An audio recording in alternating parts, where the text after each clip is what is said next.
আল্লাহ যেমন আমাদেরকে নামাজ দিয়েছে, আল্লাহ যেমন আমাদের জন্য রোজা দিয়েছে, আল্লাহ যেমন আমাদেরকে মালদারদেরকে হজ দিয়েছে, মালদাদিওকে শতকরা 2.5 টাকা, ইমানদারদিওকে জাকাত দিবার জন্য ইমানদার গরিবদের জাকাত দিতে হবে, এই যেমন নিয়ম ইমানদার ধনীদের দিয়েছে, সেই আল্লাহ আমাদেরকে শিক্ষা দিয়েছে কেউ ক্ষুধার্ত থাকলে তাকে খানা খাওয়াও, কেউ অসহায় থাকলে তাকে আশ্রয় দাও, কারো বস্ত্র না থাকলে বস্ত্র দাও, কেউ যদি সাহারা চাই তাকে সাহারা দাও।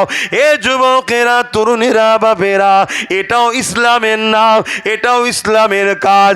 রাসূলুল্লাহ সুন্নাত যেমন টুপি পরা, রাসূলুল্লাহ সুন্নাত যেমন দাড়ি রাখা, রাসূলুল্লাহ সুন্নাত যেমন দস্তখান বিছিয়ে খাওয়া, রাসূলুল্লাহ সুন্নাত যেমন মাথায় কানকি দিয়া, রাসূলুল্লাহ সুন্নাত এগুলো যেমন, এ যুবকেরা, তরুণেরা, বাপেরা, ঠিক তেমনই এর থেকেও বড় সুন্নাত হলো গরিব দুঃখীদের পক্ষে দাঁড়িয়ে জালিমদের বিরুদ্ধে লড়াই করা। এই লড়াইয়ে যদি তোমার জীবন চলে যায়, আল্লাহ রসুল জানিয়ে দিয়েছে তুমি বেহিসাব জান্নাতে পেয়ে যাবে। কেন? গরিব দুঃখীর পক্ষে দাঁড়িয়ে জালিমদের বিরুদ্ধে লড়াই করা এটা দুনিয়া নয়, এটা হলো ইসলামের কাজ। আর ইসলামের কাজের জন্য যে শহীদ হয়, মারা যায়, আল্লাহ তাকে বেহিসাব জান্নাত দেয়। আল্লাহ নবী কেমন ছিলেন একটা ছোট্ট কথা বলি। আল্লাহ নবী একদিন এক পথ দিয়ে যাচ্ছে, রাসূলুল্লাহর কানে একটা সালামের আওয়াজ আসলো, যে সালামটা কোনো মানুষের কথা নয়। এ নওজওয়ানেরা, আল্লাহ নবী সব মখলুকাতের নবী ছিলেন, এই জন্যে তিনি তামাম মখলুকাতের ভাষা বুঝতেন। হযরতে নবী সুলাইমান আলাইহিস সালামকে আল্লাহ তামাম মখলুকাতের নবী করেছিলেন, এই জন্যে তিনিও সমস্ত মখলুকের ভাষা বুঝতেন। সমস্ত নবীদের মধ্যে যে মুজিজা আল্লাহ দিয়েছে, ওই মুজিজাগুলো আল্লাহ আমার রাসূলুল্লাহর মধ্যেও দিয়েছেন, তার থেকে আরো 70 গুণ বেশি মুজিজা আমার রাসূলুল্লাহকে আল্লাহ দিয়েছে। তে আমার নবী পাক একদিন রাস্তা দিয়ে যেতেছিলেন, দূর থেকে একটা জঙ্গল ঝোপের ভেতর থেকে একটা সালামের আওয়াজ আমার নবী পাকের কানে এলো। আসসালাতু আসসালামু আলাইকা ইয়া রাসূলুল্লাহ হাবিবাল্লাহ, এই বলে সালামের আওয়াজ আসতে লেগেছে। আল্লাহ নবী যেদিক থেকে আওয়াজ আসে ওই দিকে নবী আমার আগিয়ে গেলে, আগিয়ে গিয়ে কাছে গিয়ে দেখতে লেগেছে একটা হরিণী বাঁধা রয়েছে, তার গলাতে শিকল দড়ি লাগানো রয়েছে। ওই হরিণীটা আমার রাসূলুল্লাহকে আবার সালাম দিলে নবী পাক বলতে লাগলেন, কি ব্যাপার, কি বলছো তুমি? সেই হরিণী তখন কাঁদো কাঁদো চোখে বলে, ইয়া রাসূলুল্লাহ হাবিবাল্লাহ, আমার ভাষা দুনিয়ার কেউ বুঝবে না, আর আমার ব্যথা দুনিয়ার কেউ বুঝবে না, কিন্তু আমার ভাষাও ব্যথা আপনি বুঝতে পারবেন। কেন? আপনি হলেন রাহমাতাল লিল আলামিন, রাহমাতাল লিল আলামিন, তামাম আলমের জন্য রহমত, তামাম আলমের মধ্যে যারা আছে সবার জন্য রহমত। তো হুজুর, আমাকে এক শিকারী বন্দি করেছে, আমাকে এক শিকারী বন্দি করেছে, করে শিকার করতে আরো গেছে। হুজুর, আমার দুটো ছোট ছোট বাচ্চা আছে, আমাকে একটু ছেড়ে দেন, আমি বাচ্চা দুটোকে দুধ পান করিয়ে শেষবারের মতো তার সঙ্গে দেখা করে আমি আবার ফিরে আসব। এই ছেলে বসবে তো, আমি আবার ফিরে আসব। আল্লাহ রসুল বলছে, তুমি যে ফিরে আসবে এর কি মানে আছে? শুনছেন? ওই সময় হরিণী বলছে, আমি ফিরে আসবো কি আসবো না, সব থেকে উত্তম আপনি ভালো জানেন। জোরে বলুন সুবহানাল্লাহ, আরো জোরে বলুন সুবহানাল্লাহ। একটা হরিণী বলছে আমি আসবো কি আসবো না আপনি উত্তম ভালো জানেন। আর মৌলানা সাহেব, মুফতি সাহেব বলছে রসুল গায়েব জানে না। কথা মাথায় ঢুকছে? আমার কওমের মধ্যে একটা সমাজ চলছে যারা আমাদেরকে বেঈমান বানাবার পরিকল্পনা করছে। আরে আমার রসুল গায়েবের খবর জানে, কিন্তু রসুলকে জানিয়েছেন আল্লাহ। জোরে বলুন সুবহানাল্লাহ। আর আমার আল্লাহ হলেন গায়েবের খবরের মালিক। কথা বুঝে আসছে তো ভাইয়ের আমার? হরিণীকে রসুল্লাহ ছেড়ে দিলেন। আচ্ছা, হরিণীকে ছেড়ে দিয়ে রসুল তো চলে যেতে পারতেন, শিকারী তো ওখানে নেই, কেউ জানতে পারতো? কে মোহাম্মদ সাল্লাল্লাহু আলাইহি ওয়াসাল্লাম, শোনো, আদর্শ দেখো আমার রসুলের। না, হরিণীকে ছেড়ে তো দিল, রসুল্লাহ ওখানে দাঁড়িয়ে আছে। কেন? যে শিকারী সে এসে পেরেশান হবে, কি হলো, কোথায় গেল, খুঁজবে, কষ্ট পাবে, নানা রকম কথা বলবে। তাই রসুল্লাহ সেখানে দাঁড়িয়ে রয়ে গেলেন। হরিণী, রসুল্লাহর কি অন্য কাজ ছিল না? ছিল না, দাঁড়িয়ে রয়ে গেলেন। হরিণী শিকারী আসছে, এসে আমার রসুলকে জিজ্ঞেস করছে, এখানে একটা হরিণ বাঁধা ছিল, আপনি কি দেখেছেন? আল্লাহ রসুল বলছে, হ্যাঁ, সে আমাকে বলেছে তার দুটো বাচ্চা আছে, দুধ পান করিয়ে আবার আসবে, তাই আমি তাকে ছেড়ে দিয়েছি এবং দাঁড়িয়ে আছি, তোমাকে মেসেজটা দেবো, চিন্তা করোনি, হরিণটা আসবে। সে তো আমার রসুল্লাহর পা থেকে মাথা পর্যন্ত দেখছে যে হরিণ আবার ইনার সঙ্গে কথা বলেছিনি কে? আজকে এই কথা শোনার পরে অনেক মানুষ বলতে পারে যে হরিণ আবার কথা বলছে। কেন? টিয়া পাখি কথা বলে না? কাকাতুয়া কথা বলে না? তোমার আমার সাথে যদি থেকে এ কথা বলতে পারে, দোনো জাহানের সুলতান, নবীদের নবী, যে আল্লাহ তোমাকে আমাকে এমন ভাষা দিয়েছে একে অপরে বুঝছি, সেই আল্লাহ তার বন্ধুকে সমস্ত মখলুকের ভাষা বোঝার ক্ষমতা দিয়েছে। জোরে বলুন সুবহানাল্লাহ। তো ভাইরা আমার, আরে এ তো জানওয়ালা জীব কথা বলছে। বুখারী শরীফের হাদিস, আমার নবী পাক সাল্লাল্লাহু আলাইহি ওয়াসাল্লাম যে শুকনো খেজুর গাছের উপরে হেলান দিয়ে ঠেক দিয়ে খুতবা পড়তো, ওই উস্তুনে হান্নানা আমার রসুল পাক সাল্লাল্লাহু আলাইহি সাল্লামের সঙ্গে কেঁদে কেঁদে কথা বলেছে। জোরে বলুন সুবহানাল্লাহ। আমি ওদিকে যাচ্ছি না। আমার রসুলকে চেনো যুবক, আমার নবীর আদর্শে জীবন গড়ো, আমার নবীকে একমাত্র লিডার বলে মানো। নবী যেটা করতে বলেছে করো, যেটা ছাড়তে বলেছে ছাড়ো। তাতে দুনিয়া তোমার বিরুদ্ধে যদি থাকে তাও তার দিকে তাকাতে যেও না। বিজয় দিনের শেষে তোমারই হবে, 100%ই হবে। জোরে বলুন সুবহানাল্লাহ। তো ভাইরা আমার, তো ওই সময় দেখা যায় ওই ব্যক্তি আমার রসুল পাক সাল্লাল্লাহু আলাইহি ওয়াসাল্লামের সঙ্গে একটু গরম মিজাজে কথা বলতে লাগলো। আপনি কি বলছেন? একটু গরম মিজাজে কথা বলতে লাগলো। আল্লাহ নবী কিন্তু তার সঙ্গে মোচকে নরম মিজাজেই কথা বলছে, মোচকে হেসে, যে বাবা হ্যাঁ আসবে, আসবে, সে বলেছে আসবে। আর আমার রাসূলুল্লাহ তো জানে আসবে। জোরে বলুন সুবহানাল্লাহ। এখানে বাবু বলে কে আছেন? তেনার বাড়িতে অসুস্থ, একটু যান, বাড়িতে ডাকছে, একটু বাড়িতে অসুস্থ আছে, চলে আসেন সামনে দিয়ে যান। বাবলু মল্লিক, বাবলু মল্লিক কে আছে? তো ওইটাই বলতে ভালো হতো না আগে। আব্দুর রাজ্জাক মল্লিক কে আছে? তার ভাইয়ের নাম ডাকছে। আরে বাবা সময় নেই, দাঁড়াই বলো। ও তো ভাইয়ের আমার কি কথা বলছিলাম? মিজখানে সব কথা বলিস কেন?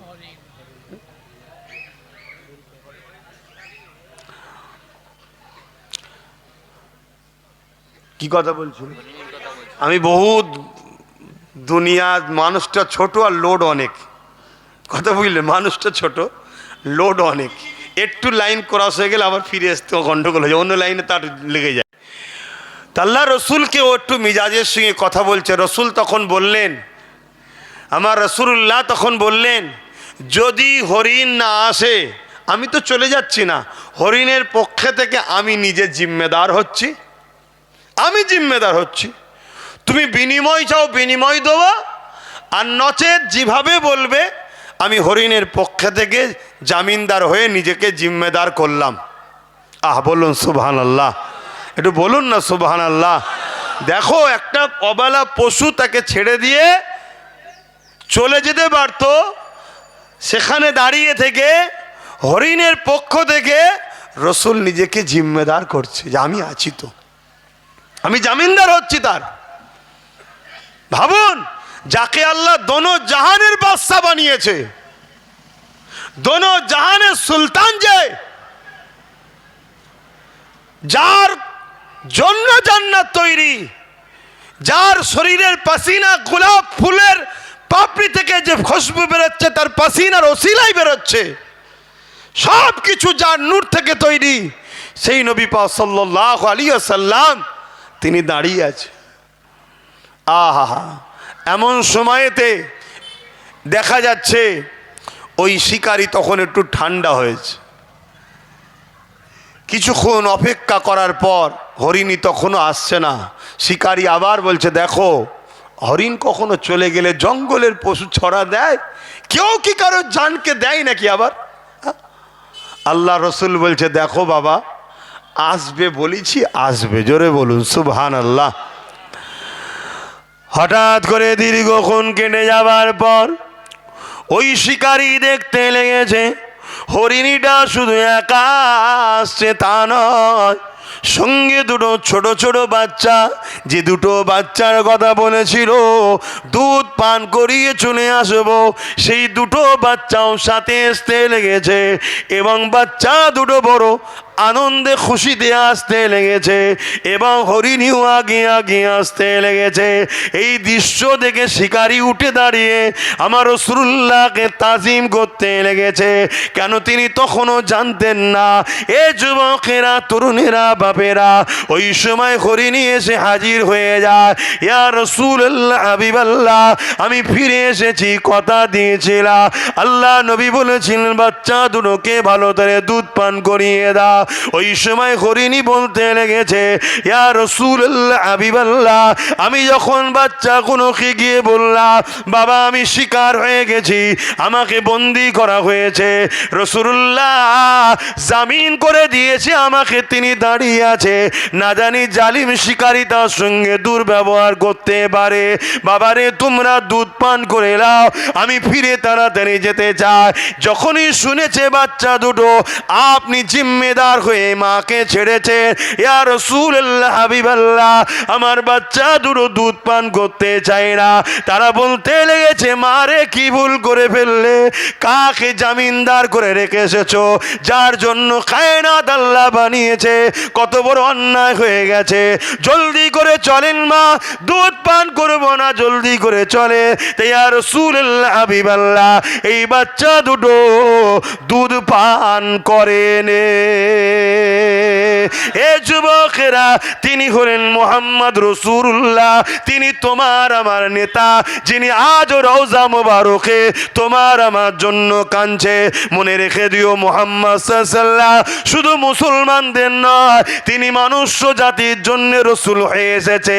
মুহাম্মদ রাসূলুল্লাহ যতটা মুসলমানদের ততটা সমস্ত ধর্মের মানুষের তিনি, কিন্তু তুমি আমি তিনাকে উস্তাদ বলে রসুল বলে যদি মেনে নি বা যে মানবে সেই কিন্তু দুনিয়া আখিরাতের নাজাত পেয়ে যাবে।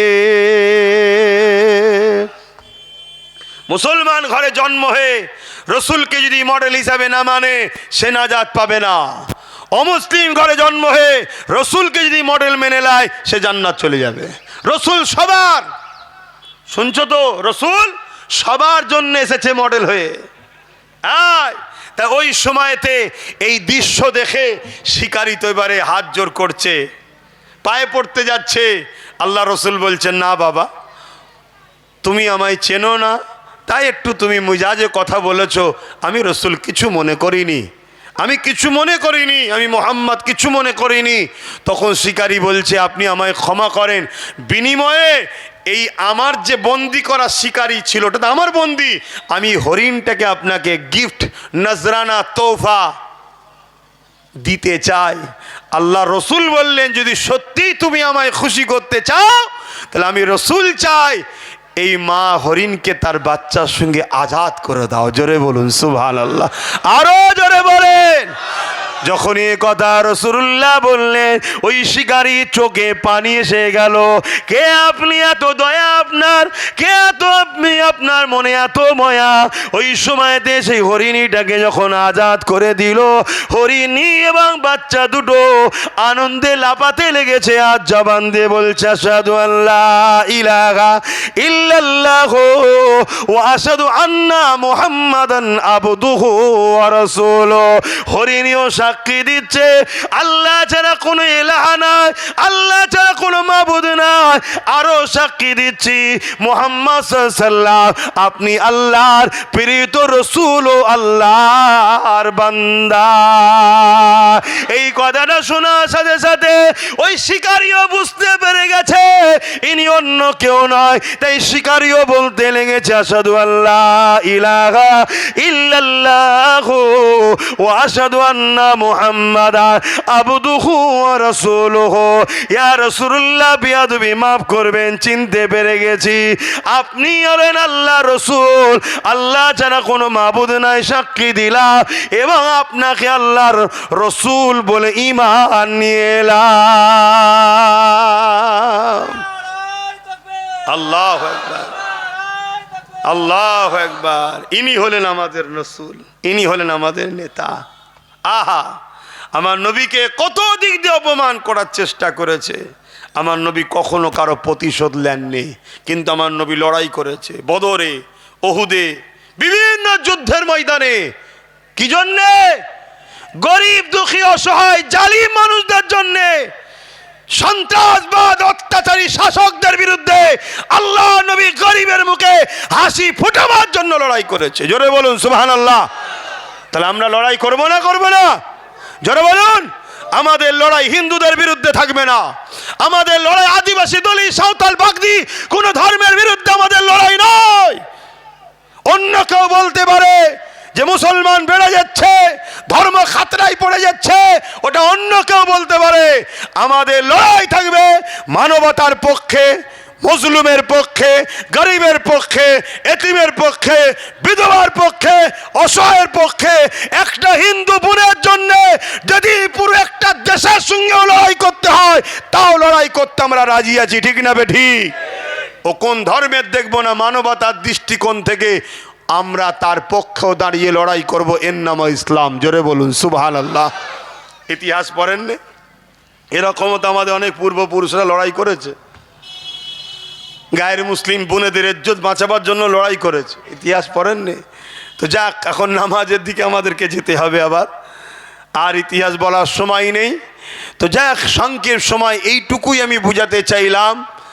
নামাজ, রোজা, দাড়ি, টুপি, হজ, যাকাত, দান, খায়রাত, মসজিদ, মাদ্রাসা, এগুলো আমার ধর্মের, এগুলোর প্রয়োজন আছে না নাই, কিন্তু এটা ব্যক্তি জীবনের।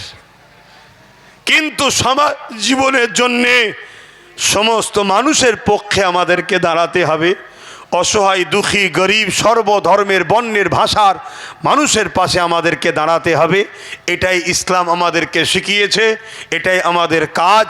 মনে রাখবেন, আল্লাহ রসুল বললেন, কেউ যদি জালিম হয় আর তুমি যদি সেই জালিমকে শক্তিশালী করার জন্য তার সাথ দাও, শুনছেন, তুমি ইসলাম থেকে বেরিয়ে যাবে। কেউ যদি জালিম হয় আর তুমি যদি সেই জালিমকে সাথ দিবা, শক্তিশালী করার জন্য সাথ দাও, তুমি ইসলাম থেকে বেরিয়ে যাবে। আজ একদিকে কেন্দ্র সরকার আর একদিকে রাজ্য সরকার ওয়াকাফের বিরোধী করছে, এটা জুলুম না জুলুম নয়? জোরে বলেন। এদিকে যেমন তাদের সাথ দিলে ইসলাম থেকে বেরিয়ে যাব, পাশাপাশি আজকে দুই সরকারের নেতৃত্ব চলাকালীন নারীদের ইজ্জত আজ বাঁচছে না, কন্টিনিউ নারীদের উপরে জুলুম হচ্ছে, অত্যাচার হচ্ছে, এবং যারা জুলুম করছে তাদেরকে এই হুকুমতরা আবার সেলফ দিচ্ছে, তাদেরকে নিরাপত্তা দিচ্ছে। এটা কি জুলুম না জুলুম নয়? এই জালিমদের পক্ষে দাঁড়িয়ে হে মুসলমান, কখনো তোমরা ইসলামের পক্ষে থাকতে পারবে না। তাই এই জালিমদের বিরুদ্ধে লড়াই করা এটা আমাদের ইমানি দায়িত্ব।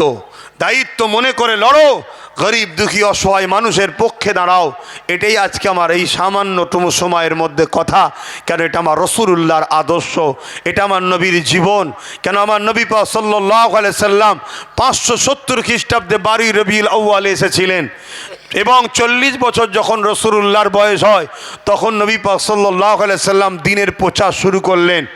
এই দিনের প্রচার যখন শুরু করে আমার নবী পাক সাল্লাল্লাহু আলাইহি সাল্লামের বিরুদ্ধে রোম থেকে শুরু করে, নাজ্জাসী থেকে শুরু করে, পারস্য থেকে শুরু করে আজকের ইরান বলুন, এভাবে সব পৃথিবী জুড়ে জালিম হুকুমতরা আমার রাসূলুল্লাহর বিরুদ্ধে লেগে গেল।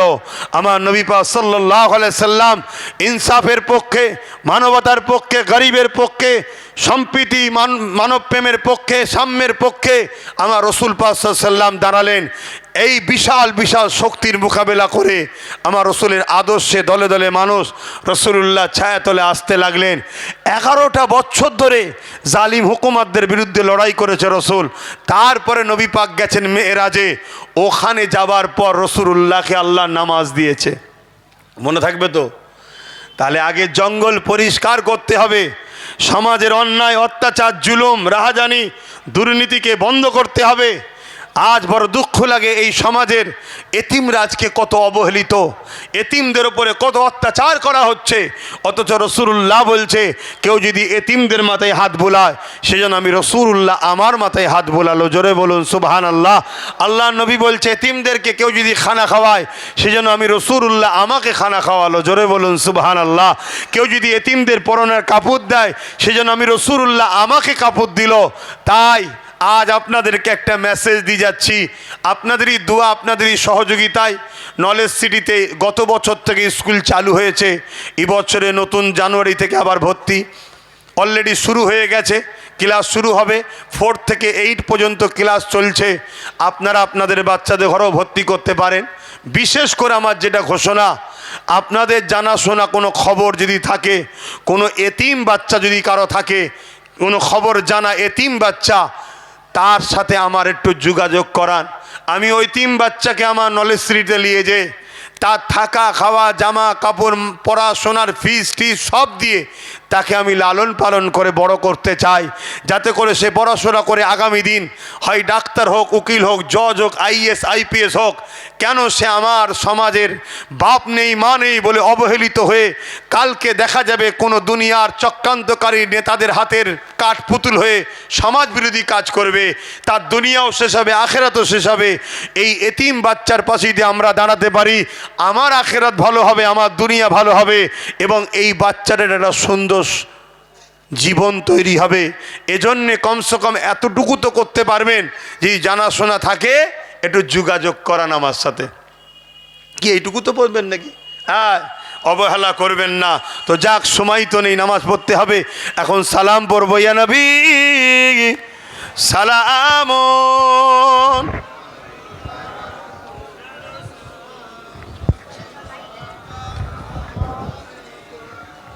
তুমি প্রতি বছর মাইক দাও, এই বছর আমি সেটিং করেছো কেন?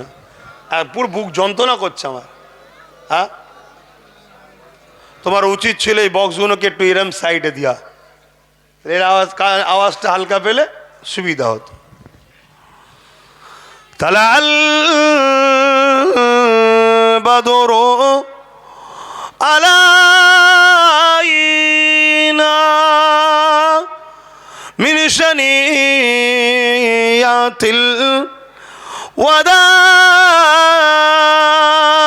ওয়াদাই ওয়াজাবা শুকরু আলাইনা মাদাগা লিল্লাহ আহিদাই। ইয়া নবী সালামুন, ইয়া রাসূল, ইয়া হাবিব সালাম।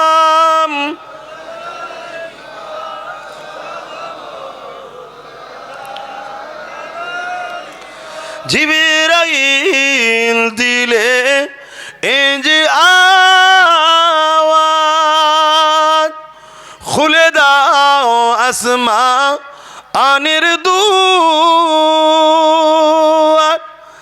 এসেছেন নবী ঈদের সরদার, করিতে আল্লাহ আরো দিদার। ইয়া নবী সালামুন, ইয়া রাসূল ইয়া হাবিব সালাম সালাওয়াতুল্লাহ। সকলে গায়ে গায়ে বসে, সময় বড় সংক্ষেপ, তারপরও একটা কথা না বলে গেলে নয়, সেটা একটু বলতেই লাগে, কেন এটা দায়িত্ব আছে। আমার নামে নানা রকম মিথ্যাচার চলছে।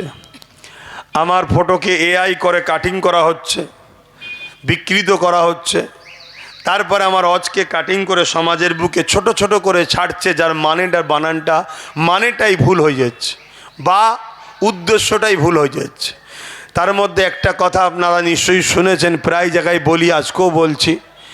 একটা ছোট্ট বক্তব্য ছেড়েছে আব্বাস সিদ্দিকী, বলছে টিএমসিকে ভোট দেওয়া হারাম, ভোট দিলে ইমান চলে যাবে। শুনেছেন আপনারা? আওয়াজ দেন, শুনেছেন তো? এটা কিন্তু এইটুকু বলিনি আমি, অনেক বড় কথা আছে। আর অ্যাকচুয়ালি আমি বলেছি কি সেটা জানতে হবে। অ্যাকচুয়ালি আমি বলেছি মুসলিম শরীফের একটা হাদিসের কথা এবং ওয়াকাফ সম্পদকে নিয়ে বলেছি। আমি বলেছি মুসলিম শরীফের হাদিসের মধ্যে আছে, আল্লাহ রসুল বলছেন অন্যায় দেখলে হাত দিয়ে রোকো, অর্থাৎ অন্যায়কে হাত দিয়ে রুখে দাও, অন্যায় করতে দিও না, হাত দিয়ে রুখে দাও। যদি হাতে রুখতে না পারো মুখ দিয়ে প্রতিবাদ করো, যদি মুখে প্রতিবাদ করতে না পারো অন্তর থেকে ঘৃণা করে সরে যাও। এই অন্তর থেকে ঘৃণা করে সরে যাওয়া, এটাও ঈমান আছে কিন্তু দুর্বল। তাহলে অন্যায় দেখলে এই তিনটের মধ্যে কোনোটা যদি আপনার মধ্যে না থাকে তাহলে আপনার মধ্যে ঈমান নেই। অন্যায় হচ্ছে হয় হাত দিয়ে রুখবে, যদি এই খসলত না থাকে, এই গুণ না থাকে, তাহলে মুখ দিয়ে প্রতিবাদের গুণ থাকা দরকার। তাও যদি না হয় অন্তর থেকে ঘৃণা করে দূরে সরে যাওয়া দরকার। তা না করে আজ কেন্দ্র সরকার ওয়াকাফ কালা কানুন তৈরি করেছে, মসজিদ মাদ্রাসা কবরস্থান ঈদগাহ খানকা ওয়াকাফ কেলে নিতে চাইছে। এটা ঠিক করছে না অন্যায় করছে? এই যেমন এসআইআর করে আজকে বহুত মানুষের নাম বাদ দিয়ে সব ইদিক উদিক হচ্ছে না, হয়নি? এটা ঠিক করছে না অন্যায় করছে? ঠিকভাবে তো হয়নি। ঠিকভাবে যদি হতো আলাদা কথা, এ তো মানুষের উপর জুলুম করা হচ্ছে। তো যাই হোক, তা এই যে ওয়াকাফকে যে মিটিয়ে দিতে চাইছে, অন্যায় করছে, তাহলে রাসূলুল্লাহর হাদিস, তাহলে হাত দিয়ে রোকো। যদি হাত দিয়ে রুখতে না পারো মুখ দিয়ে প্রতিবাদ করো, তা না পারো অন্তর থেকে ঘৃণা করে দূরে সরে যাও। কিন্তু তা না করে কোনো মুসলমান যদি বিজেপিকে ভোট দেয় তার ঈমান থাকবে? কথা বলছেন না কেন? আমি তো এইটা বলেছি, কিন্তু এইটাকে কেটে বাদ দিয়ে দিয়েছে, এটা দেয়নি, দিয়েছে পরের অংশটা। তারপরে আমি কি বলেছি, ওই কেন্দ্র সরকারের বিরুদ্ধে যখন আমরা আন্দোলন করতে নামবো বা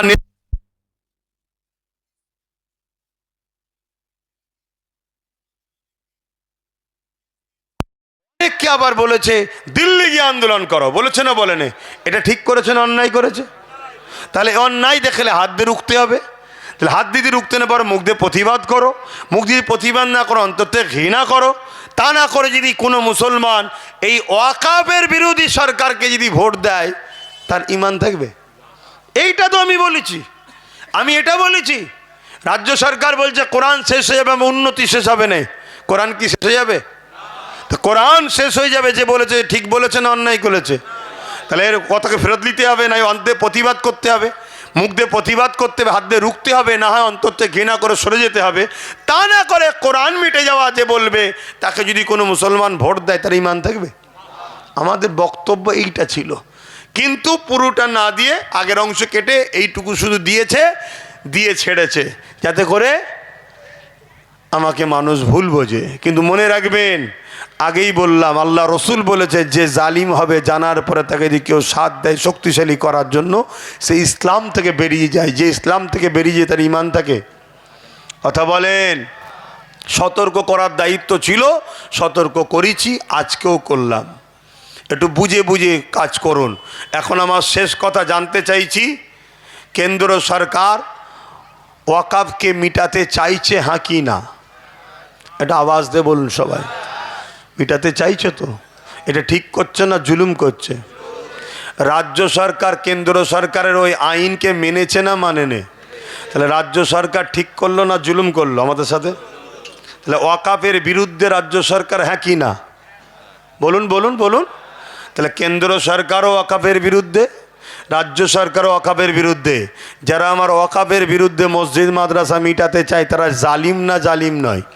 আর জালিম যদি কোনো মুসলমান শক্তিশালী করার জন্য ভোট দেয়, তার ইমান সে ইসলাম থেকে বেরিয়ে যাবে না? যাবে না? মিশকাত শরীফের হাদিস, রাসূলুল্লাহর কথা, এটা জানাবার দায়িত্ব ছিল, জানালাম। এই জায়গায় দাঁড়িয়ে থেকে ওয়াকফকে বাঁচাবার জন্যে নবী বংশের আওলাদ নওশাদ সিদ্দিকী লড়ছে, সুপ্রিম কোর্টে কেস পর্যন্ত এখনও চালাচ্ছে। সেই নওশাদের সাথ দেওয়া দরকার আছে না নাই? তাই আপনাদেরকে বলে যাচ্ছি, তার সাথ দেবেন। কথা শেষ, আসুন দোয়া চাইব আল্লাহর কাছে। সকলে একটু তওবা পড়ি। বিসমিল্লাহির রহমানির রহিম। আল্লাহ তাআলা, আমি জানা অজানা, ইচ্ছা ও ইচ্ছা সকল গুনাহ হইতে তওবা করিতেছি। আস্তাগফিরুল্লাহ রব্বি মিন কুল্লি জামবি ওয়া আতুবু ইলাইহি। আশহাদু আল্লা ইলাহা ইল্লাল্লাহু ওয়াহদাহু লা শারীকা লাহু ওয়া আশহাদু আন্না মুহাম্মাদান আবদুহু ওয়া রাসূলুহু। লা ইলাহা ইল্লাল্লাহ মুহাম্মাদুর রাসূলুল্লাহ সাল্লাল্লাহু আলাইহি ওয়াসাল্লাম। 5 ওয়াক্ত নামাজ পড়বেন, 1 মাস রোজা রাখবেন, বাপ মার খেদমত করবেন, হালাল খাবেন, হারাম থেকে দূরে থাকবেন, বড়দের সম্মান ছোটদের স্নেহ করবেন। দেশটা ধ্বংস হয়ে যাচ্ছে, খেয়াল রাখেন। শেষ কথা, গুনার মাপ আছে। ইসলামের যদি ক্ষতি করেন আর ক্ষতিকারকদের সঙ্গে দল করেন, মাপ নাই। আল্লাহুম্মা আমিন। সময় একদিনে দেখা যায় চাঁদের দিকে উঙ্গলির ইশারা করেছে, চাঁদ 2 টুকরো হয়ে গেছে। সূর্যের দিকে উঙ্গলির ইশারা করেছে, সূর্য আবার পুনরায় ফিরে এসেছে। যার আঙুলের ইশারায় চাঁদ 2 টুকরো হয়, যার আঙুলের ইশারাতে সূর্য পুনরায় ফিরে আসে, এই রকম ব্যক্তিত্ব তিনি হবে আমাদের একমাত্র মডেল। অন্য কাউকে মডেল বানাওনি, তাহলে দুনিয়া তো ধ্বংস হচ্ছে, আখিরাত ধ্বংস হয়ে যাবে। শুনছেন তো আপনারা? কি নিয়ামত আল্লাহ আমার নবীকে করেছে।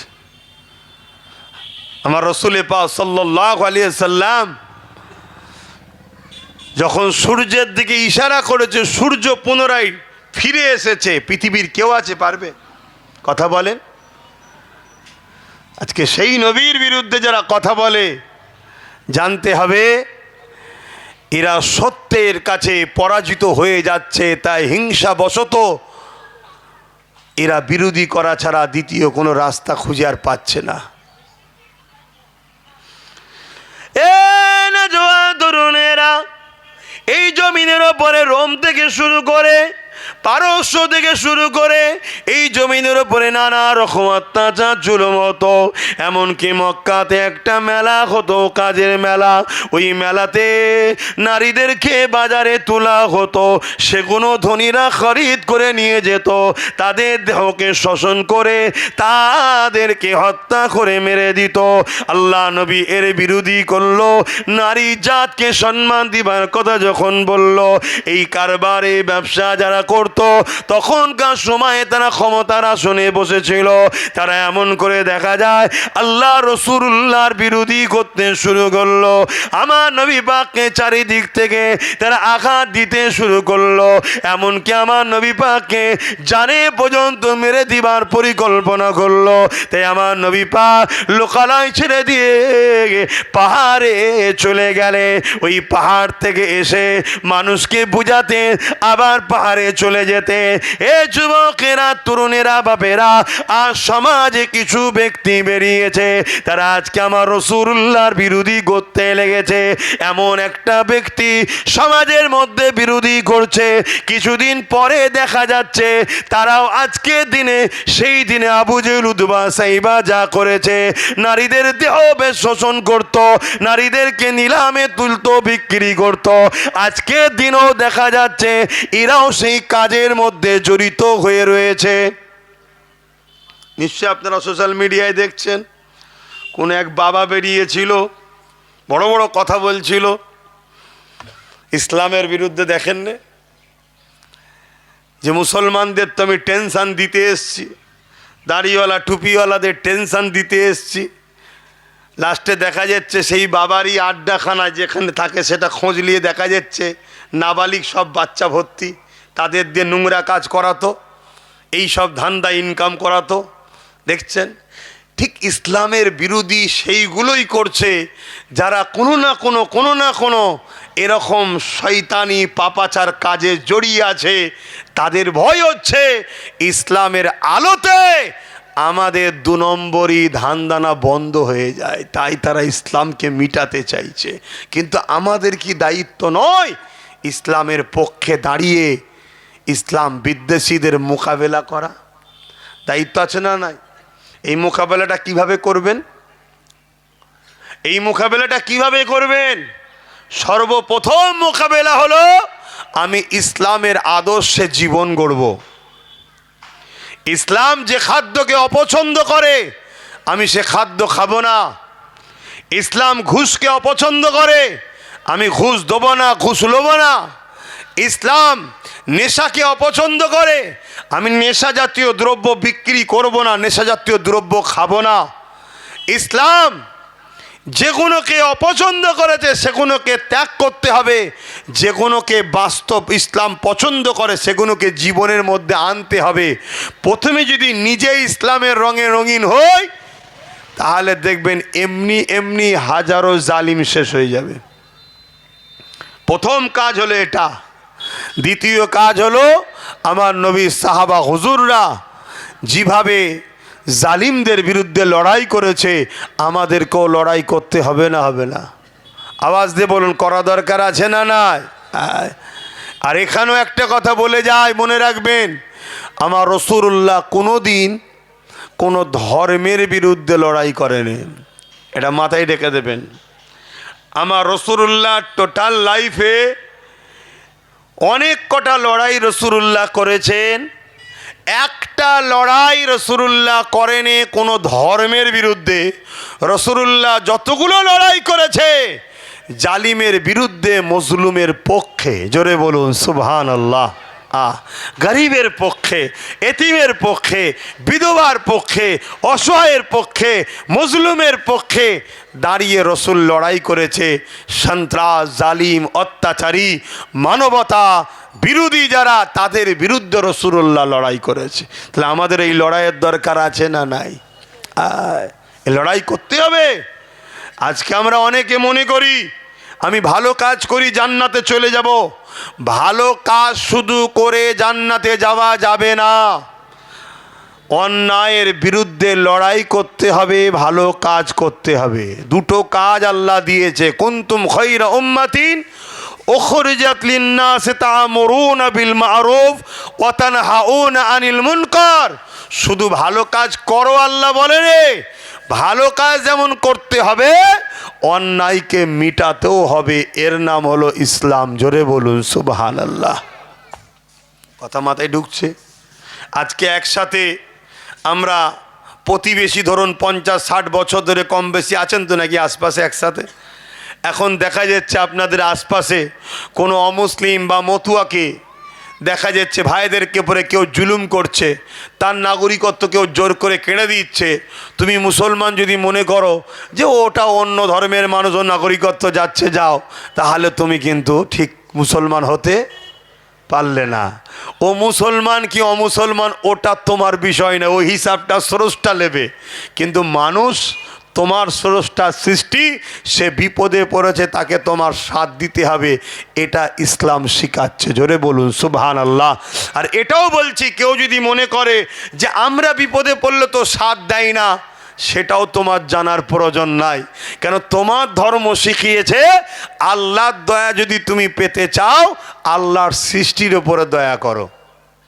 কথা কিছু বুঝে আসছে? তার কি আছে আমি জানি না, সে কেন দেয়নি সেটাও জানি না, আমার জানার প্রয়োজনও নাই। তুমি আমার কওমের মানুষ, তোমাকে আমি জানাচ্ছি, কোনো মানুষ যদি বিপদে পড়ে, সে মুসলিম হোক আর অমুসলিম হোক, তার পাশে দাঁড়িয়ে তার বিপদ মুক্ত করার নামও ইসলাম। জোরে বলুন সুবহানাল্লাহ।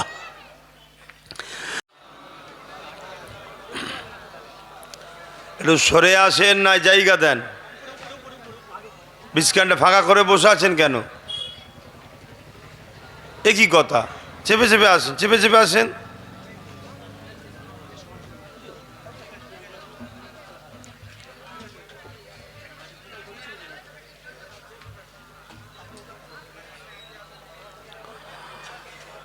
أعوذ بالله من الشيطان الرجيم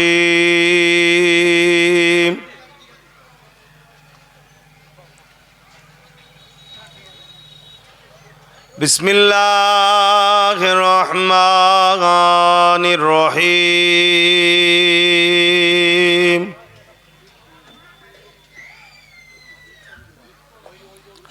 الحمد لله الحمد لله نحمده ونستعينه ونستغفره ونؤمن به ونتوكل عليه ونعوذ بالله من شرور أنفسنا ومن سيئات أعمالنا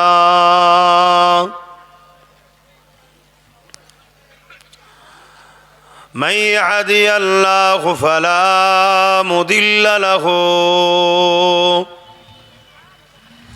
ومن يضلله فلا هادي له ونشهد أن لا إله إلا الله وحده لا شريك له ونشهد أن سيدنا وحبيبنا ومولانا محمدا عبده ورسوله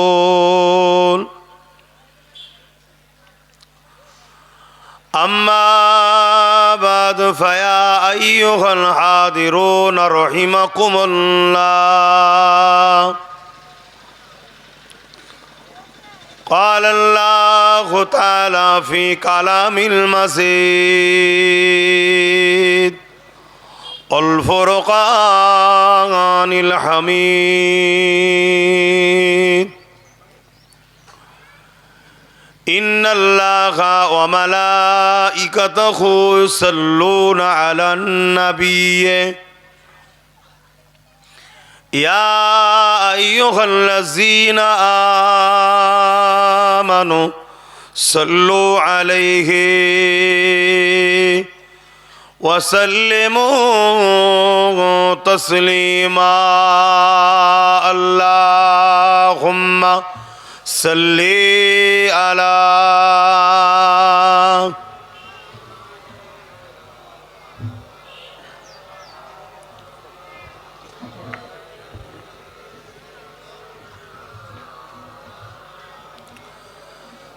একটু জবান খুলে পড়েন আল্লাহুম্মা সাল্লি আলা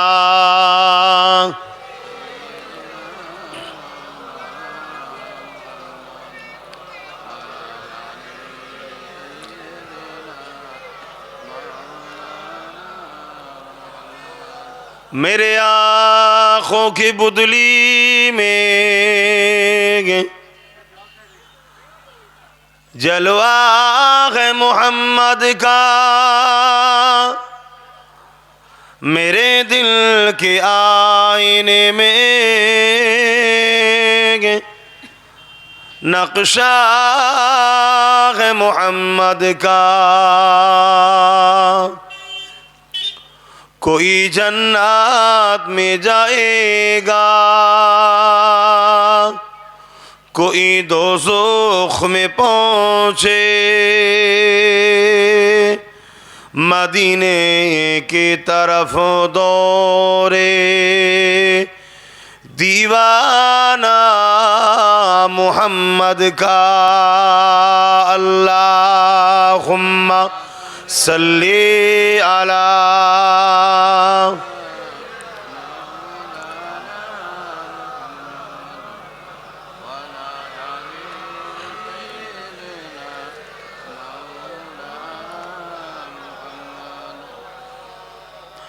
पैगम्बरों का रोज़ा दिखा दे खुदाया दद से मिला दे खुदाया शराबे मुहब्बत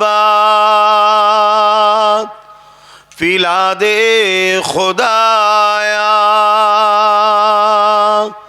पैगम्बरों का रोज़ा दिखा दे खुदाया अल्लाहुम्मा सल्ली अला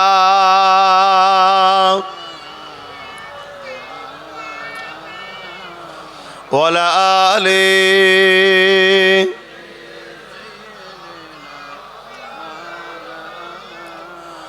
कलमे ला इलाहा इल्लल्लाह ला इलाहा इल्लल्लाह ला इलाहा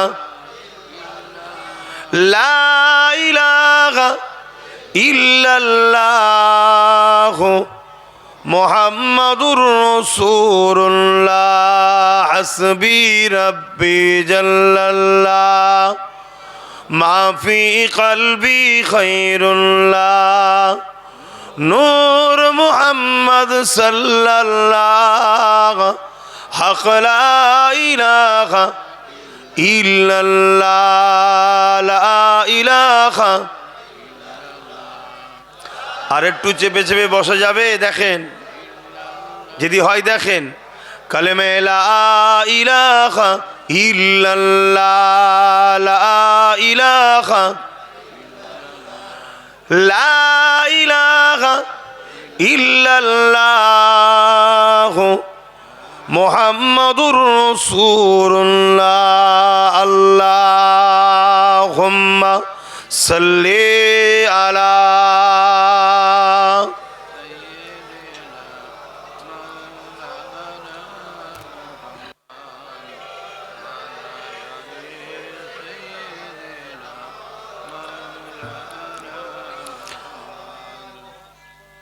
আলহামদুলিল্লাহ প্রতি বছরের না এবছরও আপনাদের কি গ্রাম জানো বীরা মল্লিক পাড়া বাৎসরিক আলোচনার মাহফিল আপনারা করে আসছেন পিছনে নিশ্চয়ই ব্যানারে দেখতে পাচ্ছেন বিশ্বনবী হযরত মুহাম্মদ সাল্লাল্লাহু আলাইহি সাল্লাম সম্পর্কে আলোচনা এই ব্যানারটা পরের বছর একটু চেঞ্জ করতে হবে বিশ্বনবী আমার নবী শুধু বলা এটা আমরা বিয়াদবির সুরাতে বলছি না কিন্তু হুজুরের মর্তবাকে খাটো করা হয় কেন আমাদের নবী বিশ্বনবী নয় আমাদের নবী তামাম কায়নাতের নবী জোরে বলুন সুবহানাল্লাহ যেখানে আল্লাহর রাজত্ব আছে সেখানে মুহাম্মদ সাল্লাল্লাহু আলাইহি সাল্লামের রিসালাতের ডঙ্কা আছে জোরে বলুন সুবহানাল্লাহ আমাদের নবী মুসা নবীর মতো নয় আমাদের নবী ঈসা নবীর মতো নয় তিনারাও সম্মানিত তিনাদেরও জুতোর ধুলা আমার চোখে সুরমা হোক কোনো নবীর শানে যাররা পরিমাণ গোস্তাকি বিয়াদবি করলে ঈমান চলে যাবে কিন্তু আমাদের নবী হলেন মুসা নবী ঈসা নবী সমস্ত নবীদেরও নবী জোরে বলুন সুবহানাল্লাহ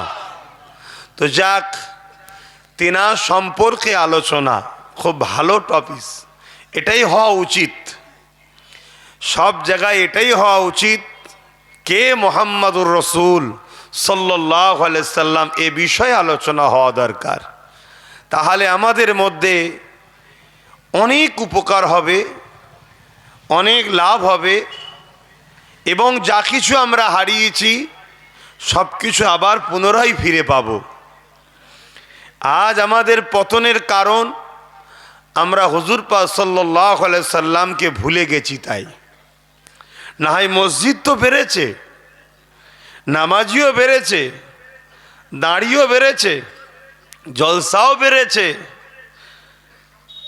ধর্মপ্রেমিক সব কিছুই বেড়েছে শুধু সমস্যায় একটা জায়গায় হযরত প্রফেট মুহাম্মদ সাল্লাল্লাহু আলাইহি ওয়াসাল্লামকে আমরা ভুলে যাচ্ছি, চিনতে দিতে নাকি। তো যাই হোক, আজকে তেনার স্মৃতিতে ইসলাম ধর্মের একটা আলোচনা সভা। এই পৃথিবীতে অনেক ধর্ম আছে ভাই, যার ধর্ম, যার বিশ্বাস, যার আস্থা, যার ভক্তি, যার ভালোবাসা তার কাছে। এতে আমার কোনো পক্ষে বিপক্ষে কোনো আলোচনা নাই। কেন ইসলাম আমাদেরকে এ ইজাজত দেয়নি, এ অনুমতি দেয়নি অন্যের ধর্মের বিষয়ে বুড়া খারাপ কথা বলার। স্বাভাবিক, ওই সন্তানটা কোনোদিন পরের বাপ মাকে গালিগালাজ করতে পারে না যে সন্তান তার নিজের বাপ মাকে ভালোবাসে। কেন আমি যদি কারো বাপ মাকে গালিগালাজ করি, স্বাভাবিক পাল্টা সে আমার বাপ মাকে দেবে। তাহলে মূলত আমার বাপ মাকে গালি খাওয়ালো কে? আমি নিজেই। আমি যদি তাকে না বলতাম সে তো আমায় বলতো না। তাই ইসলাম আমাদেরকে কঠোরভাবে নিষেধ করেছে। আমার ধর্ম, হযরত প্রফেট মুহাম্মদ সাল্লাল্লাহু আলাইহি সাল্লাম তিনি বলেছেন, খবরদার কোনো ধর্মের বিষয়ে তোমরা বুড়া ভালা ছোট বড় কথা বলবে না, নিষেধ করেছে। তবে আলহামদুলিল্লাহ আমরা ইসলাম নিয়ে বড় খুশি, বড় গর্বিত, বড় আনন্দিত। তাই খুশি বলি আলহামদুলিল্লাহ। আরও একটা কথা মনে রাখা দরকার, এই পৃথিবীতে আজ 700 কোটির ওপরে মানুষ আছে। যত মানুষ এসেছে, যত মানুষ আসে, যত মানুষ আসবে, সবার কিন্তু শুরু একজন পুরুষ একজন নারী থেকে, একজন পুরুষ আর একজন নারী থেকে। সেই প্রথম পুরুষটার নাম হচ্ছে আদম আলাইহিস সালাম, আর প্রথম নারীটার নাম হচ্ছে মা হাওয়া আলাইহিস সালাম। এই আদম আলাইহিস সালাম হলেন মনুষ্য জাতির প্রথম বাবা, আব্বা। আর মা হাওয়া হলেন মনুষ্য জাতির প্রথম আম্মা। অর্থাৎ মুসলমান হোক, হিন্দু হোক, আদিবাসী হোক, সাঁওতাল হোক, মতুয়া হোক, খ্রিস্টান হোক, ইহুদি হোক, দুলে হোক, যেই হোক, মানুষ যে প্রত্যেকটা মানুষ, সবার প্রথম বাবার নাম হলো আদম আর প্রথম মায়ের নাম হলো হাওয়া। এই দিক দিয়ে আমরা সবাই মানুষ কিন্তু ভাই বোন। হিন্দুরাও আমাদের ভাই বোন, আদিবাসীরাও আমাদের ভাই বোন, দলিতরাও আমাদের ভাই বোন, মতুয়ারাও আমাদের ভাই বোন। এই দিক দিয়ে সবাই এক বাপ মায়ের ছেলে মেয়ে আমরা। তবে একটা জায়গায় পছন্দ যার যার তার কাছে। আমরা আলহামদুলিল্লাহ তাওহীদবাদী, রিসালাতবাদী। অর্থাৎ বাপ আদম মা হাওয়ার যে ধর্মের অনুসরণ ছিল সেটা আলহামদুলিল্লাহ আমরা করি, বলি আলহামদুলিল্লাহ। কেন বাপ আদম আলাইহিস সালাম একত্ববাদকে বিশ্বাস করেছে। তিনি এক স্রষ্টার উপাসনা করেছে। খালেক একজন, মালিক একজন। সূর্য, চাঁদ, পাহাড়, পর্বত এগুলো কারো উপাসনা বাপ আদম করেনি। এগুলোকে যিনি বানিয়েছেন সেই মালিক, সেই খালিক মহান আল্লাহর উপাসনা বাপ আদম করেছে। আলহামদুলিল্লাহ আজ লক্ষ লক্ষ বছর পরও আজকে আল্লাহ আমাদেরকে সেই তিনারই উপাসনা করার সুযোগ আল্লাহ দিয়েছে, তাই বলি আলহামদুলিল্লাহ। মা হাওয়াও তিনি এসেছিলেন জাজিরাতুল আরব, আমার নবীর দেশে। আর বাপ এসেছিলেন হিন্দুস্তান, এই ভারতবর্ষে। আপনারা খেয়াল করে দেখবেন পুরো পৃথিবীতে যত ধর্ম আছে একটা করেও স্যাম্পেল হলো ভারতবর্ষে আছে। পৃথিবীতে যত ধর্ম আছে ভারতবর্ষে স্যাম্পেল হিসাবে একজন হলেও আছে। কারণ এটাই, কেন প্রত্যেকটা মানুষের বাবার দেশ, আব্বার দেশ হলো ভারতবর্ষ। তাই এদেশে সব রকম কোয়ালিটি রয়েছে। কেন এসব দাও? সিম্পল কাঠের চেয়ার বা প্লাস্টিকের হাত রাখার চেয়ার দিতে পারো না? হ্যাঁ, আমি লম্বা মানুষ, এসব দিলে অসুবিধায় বসতে। একটু প্লাস্টিকের চেয়ার হলে হাতে ভর দিয়ে সোজায় বসা যায়। একটু হাত রাখা প্লাস্টিকের চেয়ার নিয়ে আসছেন, বড় বড় যেগুলো হয়। তো ভাইয়েরা আমার, কথাগুলো খেয়ে মন দিয়ে শোনেন, কেন এটা জানতে হবে। ধর্ম কখনো হিংসা শিখায় না, আর হিংসা কখনো ধর্ম হতে পারে না। ধর্ম কখনো জুলুম করা শিখায় না, জুলুমটা কখনো ধর্ম হতে পারে না। ধর্ম সর্বসময়। একবার দরুদ শরীফ আল্লাহুম্মা, এটা সরিয়ে দাও, থাক দিতে হবে না, থাক।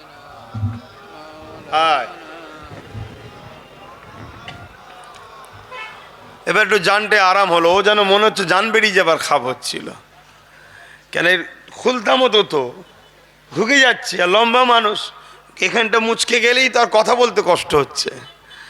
আর সব সময় তো পা ঝুলিয়ে বসে হয় গাড়িতে নাই মেম্বারে, সব সময় তো এই হচ্ছে। তো ভাই, আমি যে কথা বলছি, আমার আব্বা, আমার ভাইয়েরা, দূরে মা বোনেরা একটু মন দিয়ে শোনেন। কেন আজ আমাদের সবার আব্বা আদম আলাইহিস সালাম এই ভারতবর্ষে এসেছিলেন। আজকে সেই ভারতবর্ষ কিন্তু নতুন করে আবার ধ্বংসের দিকে যাচ্ছে। আর এই যে দেশের কথা প্রথমেই বলছি, জিনার নিয়ে আলোচনা, তিনি দেশকে প্রেম করা শিখিয়েছে। জোরে বলুন সুবহানাল্লাহ। তিনি নিজে নিজের মাতৃভূমির জন্য কেঁদেছেন। হযরত প্রফেট মুহাম্মদ সাল্লাল্লাহু আলাইহি ওয়াসাল্লাম, তিনি মক্কা, তিনার মাতৃভূমি, তিনি মাতৃভূমির জন্য কেঁদেছেন। মাতৃভূমির ওপরে যে জুলুম, যে অত্যাচার, যে স্বৈরাচারী হতো, যে দুর্নীতি হতো, যেভাবে পাপাচার মক্কায় ভরেছিল, এখনোকে দেখে আমার রাসূলুল্লাহ বড় ব্যথিত হয়েছে।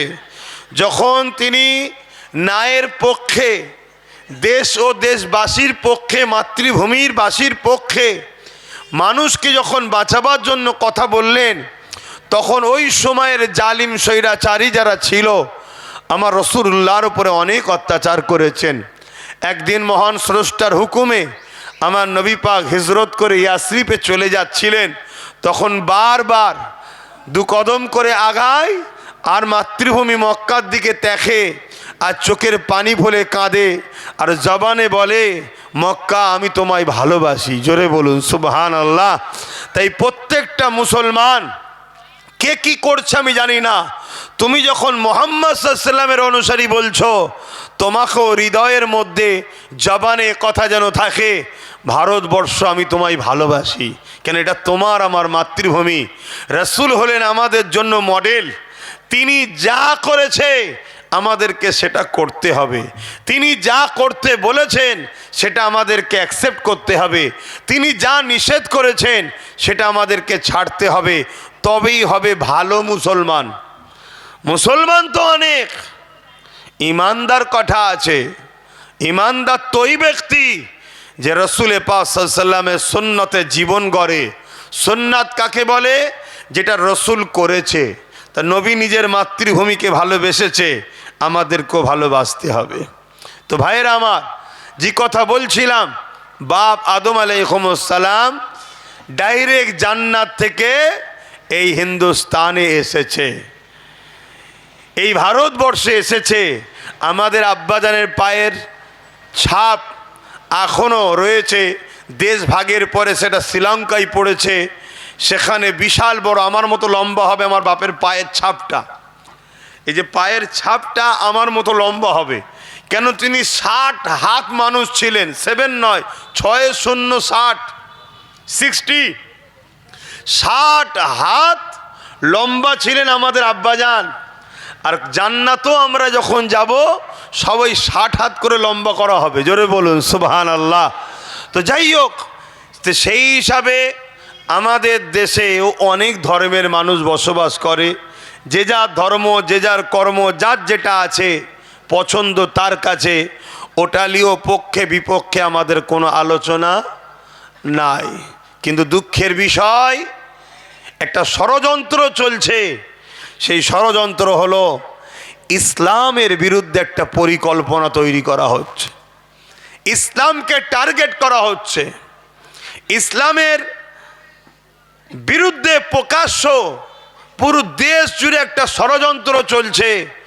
আর সেই ষড়যন্ত্রের হাওয়া আমার বাংলায় কলিকাতার মতো জায়গাতে প্রকাশ্য লোক মিছিল করে জমায়েত হয়ে মিডিয়াতে বাইট দিচ্ছে যে ইসলাম মুক্ত বাংলা চাই, ইসলাম মুক্ত ভারত চাই। ভাবতে পারছেন আমি কি বলছি?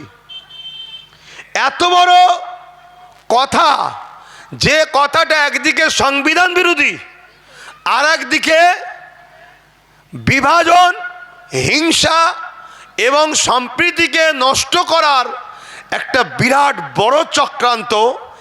এরপরও আলহামদুলিল্লাহ আমরা মুসলমান, ইসলামের অনুসারী, আমরা যাই করি দেশকে ভালোবেসে এবং সংবিধানকে মান্যতা দিয়েই আমরা কাজ করি। এবং আমার ইসলাম শিখিয়েছে যদি কেউ অন্যায় করে সে দোষী, তার জন্য তার বাপ, তার মা, তার পরিবার, তার অন্য কেউ দোষী নয়। যে অন্যায় করবে সে দোষী। কিন্তু যে কথাটা আমি প্রশ্ন এখানে তুলছি, এত বড় কথা হওয়ার পরও আজকে সেই ব্যক্তিরা পশ্চিম বাংলার বুকে তো অ্যারেস্ট হয় না, বন্দি হয় না। পুরো দেশ জুড়ে তো চলছে, পুরো দেশ জুড়ে চলছে, কিন্তু আমার বাংলাতেও হচ্ছে, কিন্তু এখনো বন্দি অ্যারেস্ট হয় না। এ থেকে বুঝে নিতে হবে রাষ্ট্রীয়ভাবে ইসলামকে মিটাবার একটা পরিকল্পনা তৈরি করা হয়েছে। কথা কিছু মাথায় ঢুকলো? যদি রাষ্ট্রীয়ভাবে পরিকল্পনা না হতো তাহলে এই রকম সংবিধান বিরোধী কথা যখনই কেউ বলবে, রাষ্ট্র ও রাজ্যের যারা দায়িত্বপ্রাপ্ত আছে তারা কিন্তু সঙ্গে সঙ্গে তার বিরুদ্ধে ব্যবস্থা নিত। ঠিক না বেঠিক? ইসলামের ওপরে এত রাগ কেন? এবার চলে আসুন, ইসলামকে এত টার্গেট কেন? আমেরিকা ইসলামকে টার্গেট করে, ফ্রান্স ইসলামের নামে মিথ্যাচার করে, টার্গেট করে, ইংল্যান্ডের মসজিদে ঢুকে নামাজিদের ওপরে গুলি করে হত্যা করা হয়, উত্তরপ্রদেশে বোলডোজার দিয়ে মাদ্রাসা ভাঙা হয়, আমার পশ্চিমবাংলায় দুর্গাপুরে বোলডোজার দিয়ে মাদ্রাসা ভাঙা হয়, বিভিন্ন জায়গাতে আসামে মাদ্রাসার ওপরে অত্যাচার হয়। এর কারণটা কি? ইসলামকে এত টার্গেট করা হচ্ছে কেন?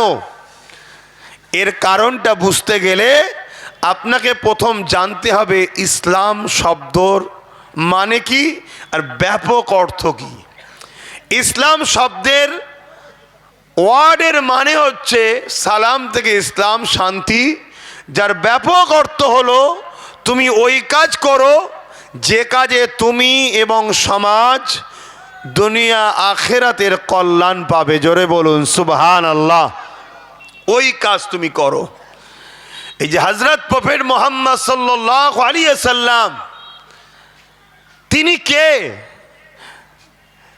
তিনি তো শান্তির নাম, মানবতার নাম, প্রেমের নাম, ভ্রাতৃত্বের নাম, ঐক্যের নাম, সম্প্রীতির নাম, মানববন্ধনের নাম, এতিমদের সাহারার নাম, বিধবার অধিকারের নাম।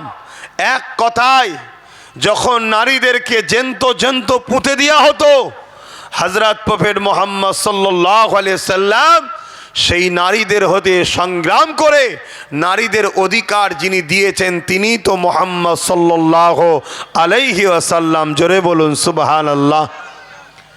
নিশ্চয়ই আপনি একটা কথা প্রায় বলেছি, আবার বলছি, এই যে আপনাদের এই পাশে ভাটপাড়াতে অর্জুন সিং, দেখুন ইসলামের বিরুদ্ধে কত বড় একটা মিথ্যা কথা বলল যে ইসলামে নাকি রেপ করাটা খারাপ নয়।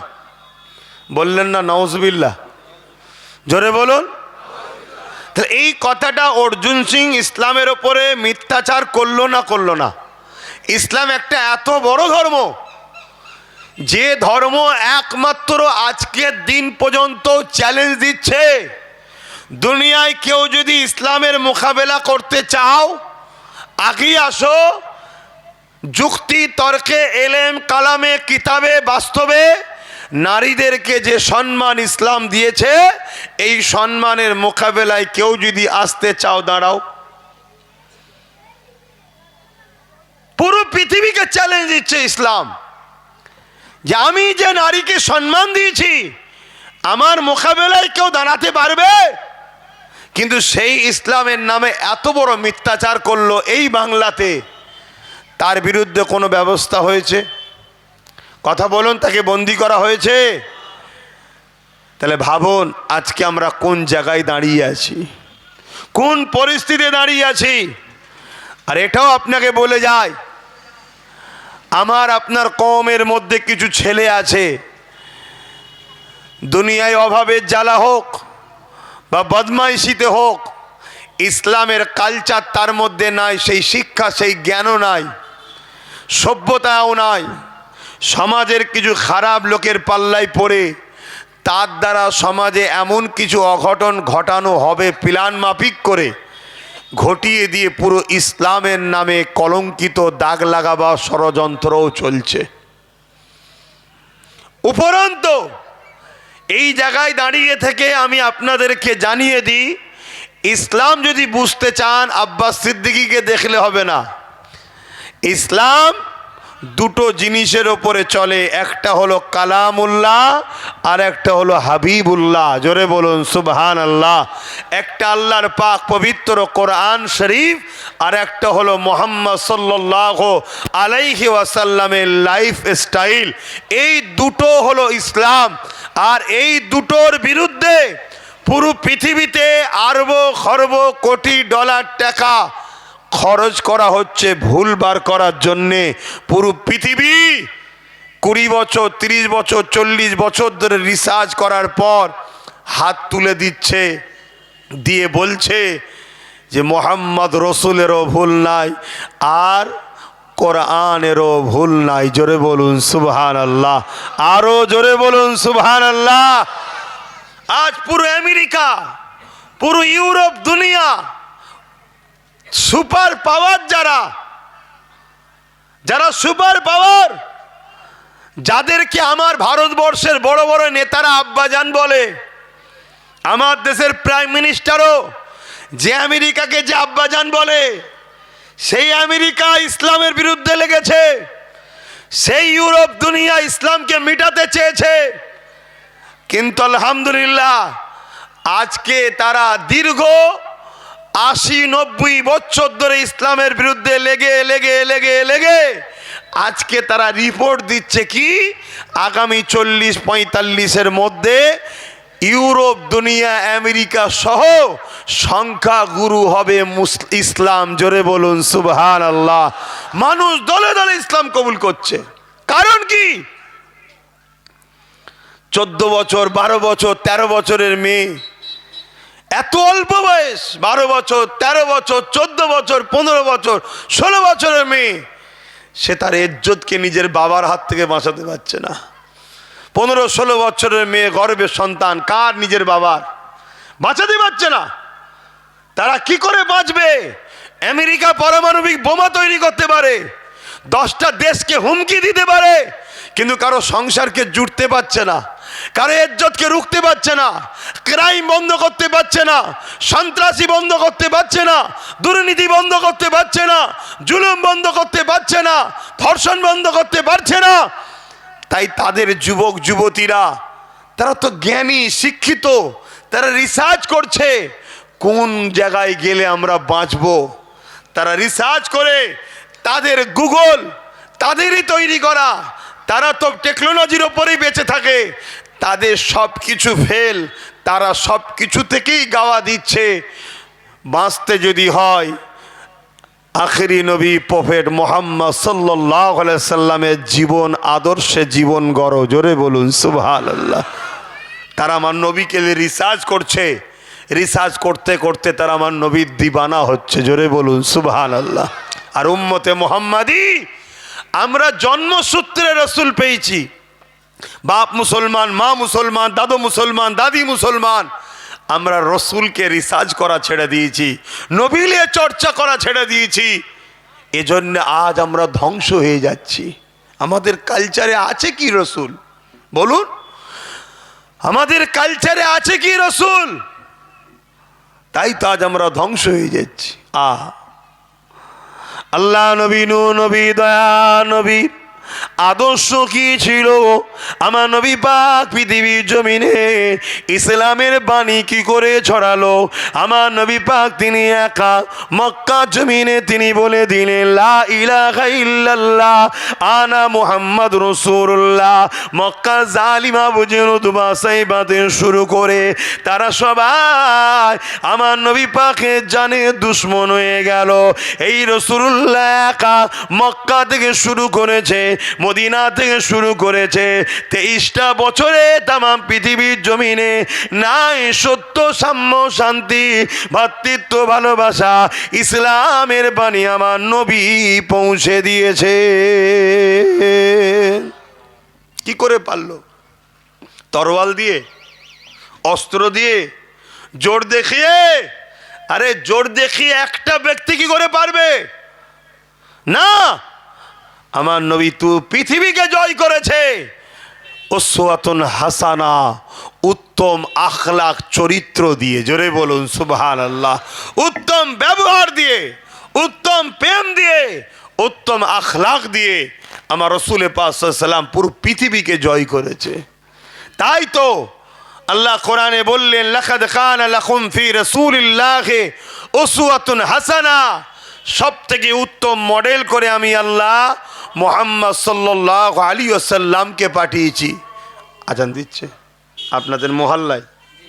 আচ্ছা, আজানটা হয়ে যাক, আমরা জলসা শেষে এখানে নামাজ আদায় করব।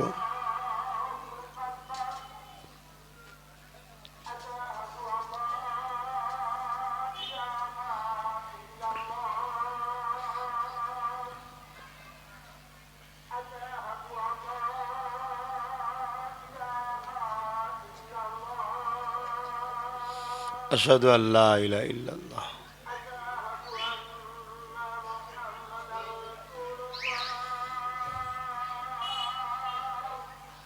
সাল্লাল্লাহু আলাইহি ওয়াসাল্লাম।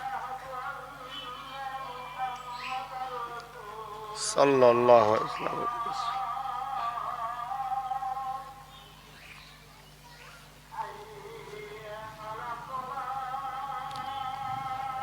লা হাওলা ওয়ালা কুওয়াতা ইল্লা বিল্লাহ।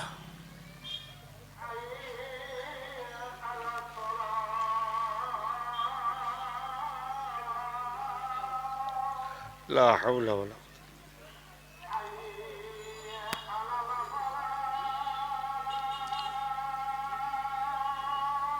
লা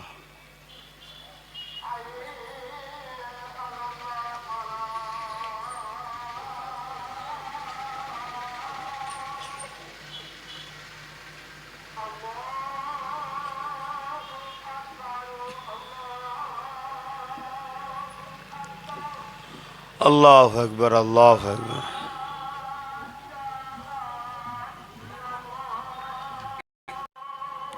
আল্লাহুম্মা লা ইলাহা ইল্লাল্লাহ। দরুদ শরীফ। আল্লাহুম্মা সাল্লি আলা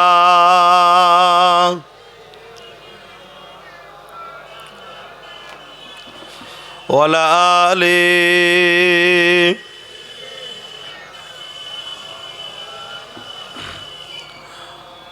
বাপেরা, নওজোয়ান তরুণেরা, আল্লাহ নবীর আদর্শে পৃথিবী মানুষেরা দলে দলে মুগ্ধ হয়ে আমার রাসূলুল্লাহর কথা মতো দ্বীনে ইসলামের মধ্যে তারা প্রবেশ করেছে। এ না জওয়ানেরা, আল্লাহ নবী, নূহ নবী, দয়া নবী এই জমিনের ওপরে যখন নারীদের ওপরে জুলুম হতেছিল, আল্লাহ নবী নারীর বাবাগুলোকে বলতে লেগেছে, কেন তোমরা জেন্ত মহিলাগুলোকে পুঁতে দিচ্ছ? তারা বলতে লাগলো, মুহাম্মদ, এ নারীদের বাঁচার কোনো অধিকার নাই। কেন? নারী হলো অশুভ, নারীর জন্য কল্যাণ আসে না, এই নারীদের বাঁচার কোনো অধিকার নাই। এ মায়ের জাতেরা, মন দিয়ে শোনেন, এই জমিনের ওপরে কে মর্যাদা তোমাদের ফিরিয়ে দিয়েছে? এই জমিনের ওপরে আজ থেকে ১৫০০ বছর আগে নারীদেরকে বাজারে নিলামে তোলা হতো, এমন করে কেনা বেচা হতো আলো পটলের মতো। বাপেরা জেন্ত পুঁতে দিত তাদেরকে।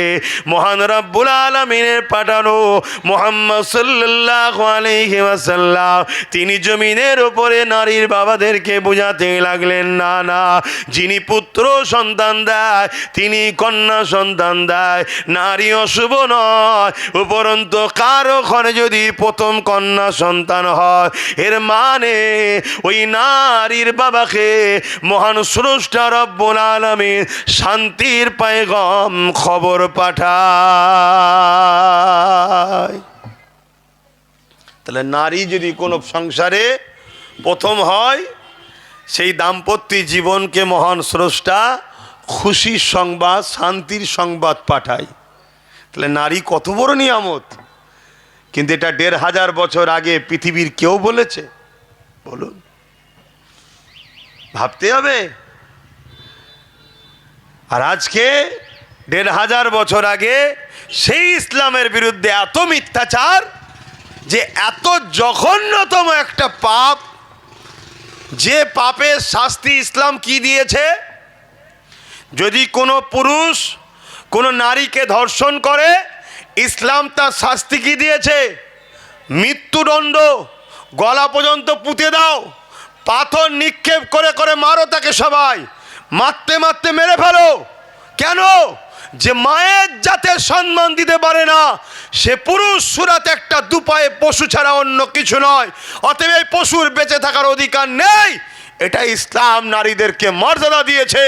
ইসলামের আইন ধর্ষকদের জন্য মৃত্যুদণ্ড। আর আজকে ইসলামের বিরোধী করছে কারা? যাদের নিজেদের চরিত্র ঠিক নেই, তারা ইসলামের বিরোধী করছে। আজকে খেয়াল করে দেখুন, যে যে রাজ্যে বিজেপি শাসন চলছে, তার মধ্যে অনেকে রয়েছে ক্যান্ডিডেট হয়ে আছে, পদ পেয়ে আছে, যাদের নামে অলরেডি ধর্ষণের মামলা চলছে। খেয়াল করে দেখুন, আমার রাজ্য তো, আমার তিলোত্তমা বোন এতদিন হয়ে গেল রেপ হয়েছে, জানেন তো না? ভুলে গেছেন? আজকে সেই রেপিস্টদের শাস্তি না দিয়ে রাজ্য সরকার কোটি কোটি টাকা খরচ করছে রেপিস্টদের বাঁচাবার জন্য, সুপ্রিম কোর্টে কেস চালাচ্ছে। এরা আবার ইসলামের বিরোধী করে।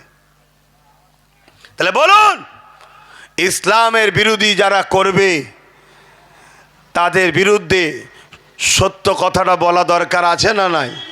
এটা আওয়াজ দিয়ে বলুন, দরকার আছে না নাই? তো ভাইরা আমার, আল্লাহ রসুল বললেন, কারো ঘরে যদি দুটো কন্যা সন্তান হয়, কটা? দুটো।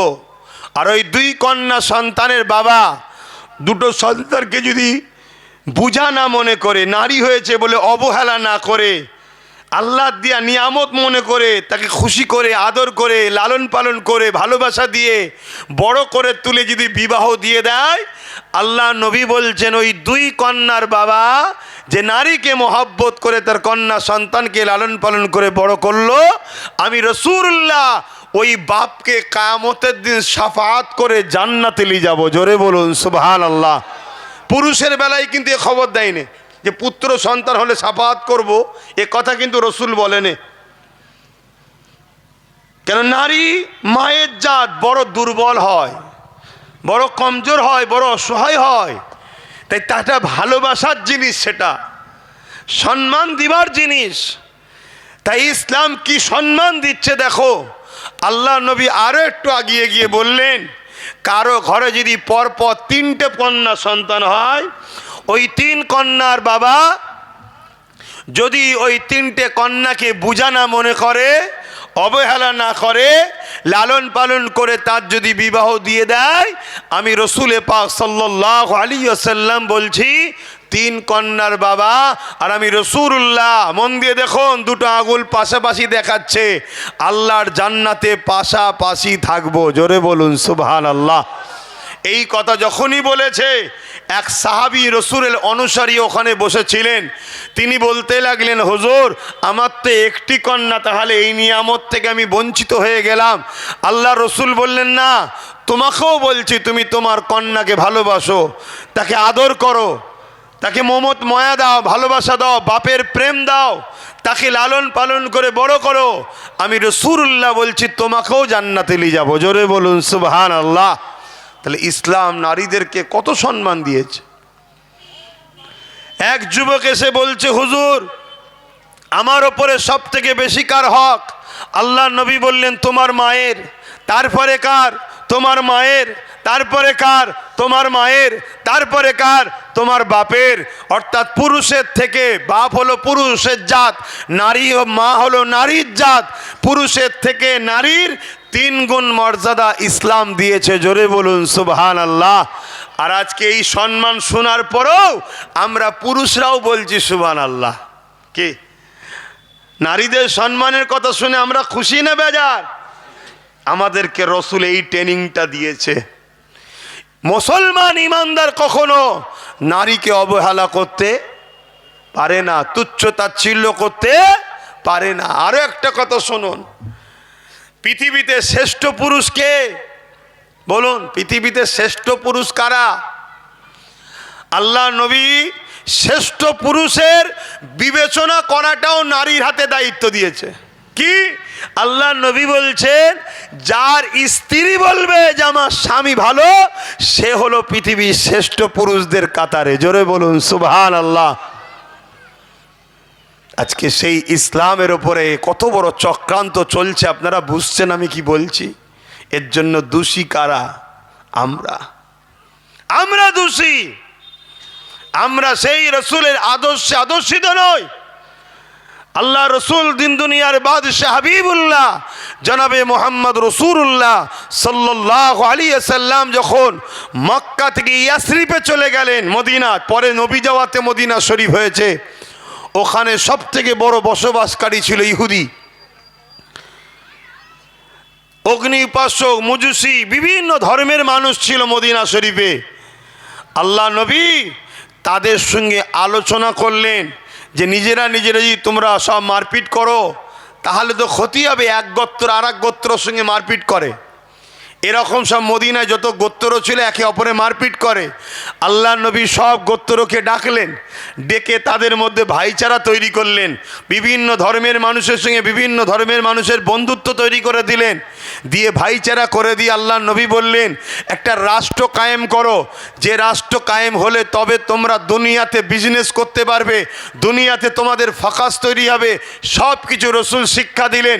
দিবার পরে তারা বলতে লাগলো যে হুজুর সবই ঠিক আছে, কিন্তু এই রাষ্ট্রের প্রধান কে হবে? আল্লাহ নবী বললেন, তোমাদের মধ্যে থেকে তোমরা একে অপরের মধ্যে থেকে ঠিক করো কে হবে। তখন সবাই বলল, না, আপনার মতো মানুষ থাকতে আমরা অন্য কাউকে রাষ্ট্রপ্রধান মানব না, আপনি হবেন আমাদের রাষ্ট্রের প্রধান। জোরে বলুন সুবহানাল্লাহ। আজকে সেই নবীর উম্মত আজকে আমরা কি করছি দেখুন। আল্লাহ তো আমাদেরকে প্রতিনিধিত্ব করতে পাঠিয়েছে, আমরা তো সমাজের ভুকা মানুষকে খানা খাওয়াতে এসেছি, আমরা নিজেরাই ভিখারি হয়ে বসে আছি। কেন ভিখারি হলাম?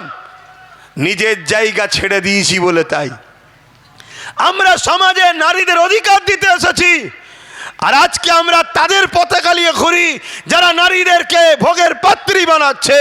এ উম্মতে মুহাম্মাদি কিয়ামতের দিনের জবাব কিন্তু আল্লাহর কাছে দিতে হবে। আমি রিসেন্ট দেখছিলাম সোশ্যাল মিডিয়ায়, এক বাবা বলছে, আরে নারী তো খেলা করার জিনিস, মজা করার জিনিস। আমার ভারতে বলছে, আমার ভারতবর্ষে বলছে, এক বাবা ধর্মগুরু বলছে। তারা আবার ইসলামের সমালোচনা করে। এর বিরুদ্ধে কোনো মিডিয়াতে হই হই হবে না, এর বিরুদ্ধে কোনো মিডিয়াতে ঘন্টাখানেক একটা প্রতিবাদ বা কিছু আলোচনা হবে না। হবে ওই মুসলিম সমাজের সেজে কিছু কলঙ্কিত ছেলে আমাদের মধ্যে আছে, তাদের দ্বারা কিছু তথাকথিত রাজনীতির নেতারা তাদের রাজনীতির রুটি শাকার জন্য ভুল কাজ করাবে, সেইটা নিয়ে হই হই হবে। আমার কথা আপনাদের অসুবিধা হচ্ছে? ভালো ধরে বোঝেন তো ভাইয়ের আমার। আল্লাহ আমাদেরকে কেন পাঠিয়েছে? আমাদেরকে এই জমিনের ওপরে অন্যায় মুক্ত সমাজ গড়ার জন্য পাঠিয়েছে, মদ মুক্ত সমাজ গড়ার জন্য পাঠিয়েছে। আজকে মদের কারণে কত ক্রাইম হচ্ছে, কত অ্যাক্সিডেন্ট হচ্ছে, কত পরিবার ধ্বংস হয়ে যাচ্ছে এই মদের কারণে। এই মদ মুক্ত করার জন্য আল্লাহ আমাদেরকে উম্মত করেছে, আমার রাসূল পাক সাল্লাল্লাহু। কিন্তু এই সব আলোচনাগুলো তো বন্ধই হয়ে গেছে। কি গো, অসুবিধা হচ্ছে আপনাদের? এসব আলোচনা তো বন্ধই হয়ে গেছে। এখন শুধু আলোচনা হয় এই করো এত নেকি, এই করো এত নেকি, এই করো এত নেকি, আর লাস্টে তার ব্যবহারে, তার আখলাকে, তার পাতা পাড়া প্রতিবেশী সব বেজার। আল্লাহ নবী বলেছেন ওই ব্যক্তি কখনো জান্নাতে যাবে না যার মুখ দ্বারা, যার হাত দ্বারা তার প্রতিবেশী দুঃখিত বেজার হয়ে থাকে। তাহলে প্রতিবেশীর একটা হক আছে না নাই? ওটাকেও খেয়াল রাখতে হবে। ঠিক যেমন নামাজের টাইমে নামাজ। আচ্ছা, আমাদের দৈনিক কি কাজ আল্লাহ দিয়েছে? দৈনিক একটাই তো কাজ দিয়েছে, নামাজ। কি বাকি তাহলে কি আর কোনো কাজ নেই? হালাল ইনকাম করাটা কি আল্লাহর ইবাদত নয়? কথা বলছে না তো। হালাল ইনকাম করাটা কি আল্লাহর ইবাদত না? ইবাদত নয়। আপনি কোনো লোককে ভালো বেগুনের সঙ্গে কানা বেগুন দিয়ে দিচ্ছেন বুকা বানিয়ে, এটা কি হালাল ইনকাম হলো? আপনি দেখছেন কানাগুনোকে বাদ দিলে হয়তো আমার 200 টাকা লস হবে, তারপরেও কিন্তু না, আমি মানুষকে ঠকাবো না, এই নিয়ত করে আপনি হালাল ইনকাম করলেন। যখন ভালোটা দিলেন যে ভাই আমার এই জিনিস আছে ভালো, ভাই এটা 200 টাকা কিলো বুঝাবার জন্য বলছে, আর এই কানাগুনো আছে এটা 50 টাকা কিলো, দুটোকে আলাদা করে বিক্রি করলেন। একসাথে দিতে পারতেন আপনি, দিলে হয়তো দুটোই 200 টাকা করে চলে যেত। আপনি তা না করে আপনি মানুষকে ধোকা না দিয়ে হালাল ইনকাম করছেন, কারণ আল্লাহ হালাল ইনকাম করতে বলেছে তাই। তাহলে ওই ইনকামটাও যতক্ষণ করবেন, এই পথে যতক্ষণ থাকবেন, এটাও জেনে রাখবেন আপনি আল্লাহর ইবাদতের মধ্যেই আছেন, আল্লাহর রাস্তাতেই আছেন। জোরে বলুন সুবহানাল্লাহ। আমার কথা নিতে পারছেন তো নাকি? না হুজুরের ছেলে বলছে বলে শুধু এক ধারতে লিজেচ্ছেন? আপনি ধরুন হালাল ইনকামের জন্য আপনি কলকাতায় যাচ্ছেন, যে যাই ওখানে খাটাখুটি করি, এখানে এলাকায় রেল স্টেশনে মুটেগিরি করতে লজ্জা লাগবে, আমি কলকাতায় চলে যাই, কেউ দেখতে পাবে না, ওখানে যে মুটেগিরি করে খাবো তো হারাম খাবো না, হালাল খাবো, এই নিয়েতে আপনি যাচ্ছেন। আপনার প্রতিটা কদমে কদমে আল্লাহ নেকি দেবে। আপনি যদি হেঁটে না যান, গাড়িতে যাবেন, গাড়িতে যত রাস্তা যাচ্ছেন যত কদম হবে, প্রত্যেকটা কদমে আল্লাহ নেকি দেবে। যতক্ষণ আপনি হালাল ইনকামের রাস্তায় থাকবেন, জানবেন আল্লাহর রাস্তায় আছেন। এই অবস্থা যদি মরণ হয়, এটা আল্লাহর রাস্তাতেই মরণ হলো। জোরে বলুন সুবহানাল্লাহ। তাহলে এটাও তো ইসলাম নাকি? কোনো বিমার আপনার গ্রামের কেউ আছে, বিমার, প্রতিবেশীর কেউ বিমারে পড়েছে, আপনি তাকে দেখতে যাচ্ছেন, এটা কি আল্লাহর রাস্তায় নয়? এটা কি ইসলাম নয়? এতে কি নেকি নাই? হ্যাঁ, আল্লাহ কিয়ামতের দিনে একদল বান্দাকে উঠাবে, উঠিয়ে জিজ্ঞেস করবে কোথায় যাবে। তারা বলবে আল্লাহ জান্নাতে যাব, নামাজ পড়েছি, রোজা রেখেছি, আপনার ইবাদত করেছি, আমি জান্নাতে যাব। আল্লাহ পাক বলবে বান্দা, দুনিয়ায় যখন আমি বিমারে ছিলাম তোরা আমাকে কি দেখতে এসেছিলিস? বান্দা তো অবাক হয়ে যাবে। আজকে আমরাও তো অবাক হয়ে যাব, কি আল্লাহর আবার কি বিমার হয়? আল্লাহুস সামাদ, তিনি সমস্ত দুর্বল, সমস্ত কমজোর, সব কিছুর থেকে তিনি মুখাপেক্ষী, কিছু জিনিসের নয়, মুখাপেক্ষীহীন। কথা বুঝে আসছে? তাহলে সেই আল্লাহ কিয়ামতের দিন বলবে আমি যখন বিমারে ছিলাম তোরা কি আমায় দেখতে এসেছিলিস? বান্দা তো অবাক হয়ে যাবে, আল্লাহ আপনার আবার বিমার হয় কি করে? আপনি তো বিমার থেকে পবিত্র। আল্লাহ বলবে জানি, কিন্তু তোদের গ্রামের অমুক যখন বিমারে ছিল, অমুক যখন ছিল, তুই কি দেখতে গিয়েছিলিস? তুই যদি তাকে দেখতে যেতিস ওটা আমার বান্দাকে দেখতে যাওয়া হতো, আমি আল্লাহ আমার বান্দার জন দেখতে যেতিস আমার জন্যেই যাওয়া হতো। জোরে বলুন সুবহানাল্লাহ। তাহলে আমরা কি বিমারীদের দেখতে যাই? ভাবুন, কিয়ামতের দিনে আল্লাহ কিছু বান্দাকে বলবে তোমরা কোথায় যাবে, তারা বলবে জান্নাতে যাব। আল্লাহ বলবে আমি যখন ক্ষুধার্ত ছিলাম খেতে দিয়েছিলিস, আজকে জান্নাত চাইছিস। আবার বান্দা বলবে আল্লাহ আপনার আবার খিদে লাগে, এটা তো জানতাম না। আল্লাহ বলবে কেন? তোর গ্রামে গরিব ছিল, এতিম ছিল, তারা খেতে পেত না, তুই কি কখনো খোঁজ নিয়েছিস, তাদের খাবার দিয়েছিস? তাদেরকে যদি দিতিস আমার বান্দা তারা, আমি আল্লাহ আমাকেই দেওয়া হতো। জোরে বলুন সুবহানাল্লাহ। তাহলে ভাবুন, এটা কি ইসলাম নয়? কিন্তু এগুলো আমরা ছেড়ে দিয়েছি। তো আমাদের মধ্যে ভাইচারা, আত্মীয়তা, নিজের মহান প্রতিবেশীর মধ্যে ভালোবাসা, নিজের কমের ওপরও ভালোবাসা আমাদের উঠে গেছে। একে অপরের সহযোগিতা করা, একে অপরের পাশে দাঁড়ানো সব বন্ধ হয়ে গেছে। আত্মীয়তা তো শেষ হয়ে গেছে। আমি আমার কথাও বলছি, আমি অবশ্য জ্বালায় আত্মীয়তা করতে পারি না, আমি সময় কোথা পাই? রাত্রিরে ঢুকি 9টা 10টা 11টায়, আর সকালে রেডি হয়ে বেরোতে হয় 11টা 12টায়। তো সময় কোথা পাচ্ছি? আত্মীয়তা করারও সময় পাইনি। কিন্তু কত মারাত্মক খারাপ জিনিস। হ্যাঁ, কিন্তু কি করব? মানুষ জলসা একটা করে করলে মানুষের সঙ্গে সময়ও দেওয়া যায়, একটু ভালো করে কথা বলা যায়, আরও কাজ হয় না। দুটো করে করছি তাও বলছে একটু হাজিরি দিলেই হবে। আরেকটা লেন, কথা বুঝে আসছে? আল্লাহ মাফ করেন, বলুন আল্লাহুম্মা আমিন। আত্মীয়তা করতে হবে, মনে রাখবেন আত্মীয়তা যে করে তার হায়াত আল্লাহ বরকত দেয়। জোরে বলুন সুবহানাল্লাহ। যদি হায়াতের বরকত চান, আত্মীয় স্বজনের বাড়ি যাবেন, কুটুমের বাড়ি যাবেন, বাপকুল মাকুল দাদকুল দাদিকুল যে আত্মীয় স্বজন আছে তাদের বাড়ি যাবেন, একটু বসবেন, দুটো কথা বলবেন। যদি আল্লাহ অর্থ দেয়, আপনি যদি গরিব হন, কিছু নজরানা দিয়ে এলেন, কিছু ফল কিনে নিয়ে গেলেন, তার মন খুশি হয়ে যাবে, সে দোয়া করবে আল্লাহ তোর হায়াত দারাজ করুক। এটাই বলবে তো? হ্যাঁ, আত্মীয়তা করবেন, মানুষের কাছে যাবেন। আল্লাহ আমাদের সকলকে দিন বুঝার তৌফিক দিক, রসুল পাক সাল্লাল্লাহু আলাইহি সাল্লামকে চিনার আল্লাহ তৌফিক দান করে। বলুন আল্লাহুম্মা আমিন। আমার নবী পাক সাল্লাল্লাহু আলাইহি সাল্লাম তিনি সমস্ত মানুষ শুধু নয়, সমস্ত মখলুককে ভালোবেসেছেন। জোরে বলুন সুবহানাল্লাহ।